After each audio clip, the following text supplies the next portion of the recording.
तो last video के अंदर हमने अपना ये टास्क कंप्लीट कर लिया था। अगला टास्क जो है वो ये है कि ऑब्जेक्ट जो है यहाँ पे हमने मूव कराने हैं कि वो एक लूप में चलते जाएं और वो हर मर्तबा एक ऑब्जेक्ट वो गुजरता जाए।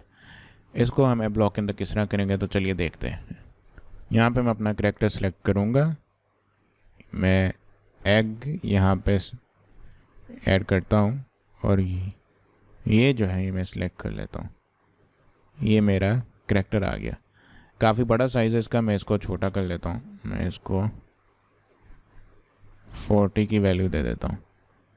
इसको थोड़ा सा 45 ओके है, ठीक है। 45 वैल्यू हमने इसको दे दी है।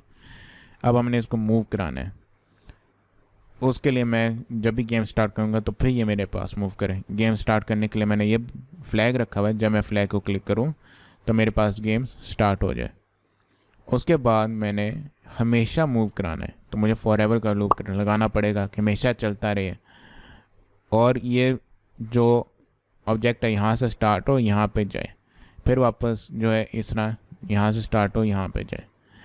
उसके लिए मैं मोशन में जाऊँगा और गो टू, फ़िलहाल जो करंट पोजीशन है उसके ऊपर रहूँगा। ये मेरे पास करंट पोजीशन है। और उसके बाद मैं ग्लाइड यहाँ पे 1 सेकंड है। 1 सेकंड काफ़ी तेज़ है, स्पीड में स्लो कर लेता हूँ। और मैंने किस पोजीशन पे लेके जाना है इसको, यहाँ तक लेके जाना है।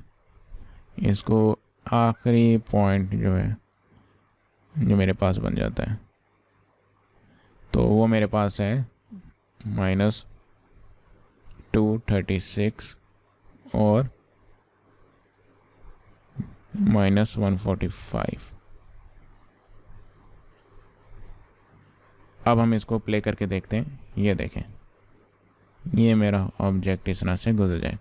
ये हमारा जो ऑब्जेक्ट है काफ़ी पीछे, इसको थोड़ा सा आगे कर लेते हैं, हम इस पॉइंट पे प्लेस कर लेते हैं। अच्छा, अभी एक बात आप लोगों ने नोट की है कि जब अगर मैं इसको इधर प्लेस करता हूँ तो तभी जो है वो इधर ही रहता है। इधर मैं चाहता हूँ कि जब भी मैं इसको क्लिक करूँ तो ये जो है वापस इस पॉइंट पे आ जाए। मैं ये वाला कैरेक्टर सेलेक्ट करूँगा और इसके बाद मैं कहूँगा कि जब भी गेम स्टार्ट हो तो ये ऑटोमेटिकली अपने इस पॉइंट,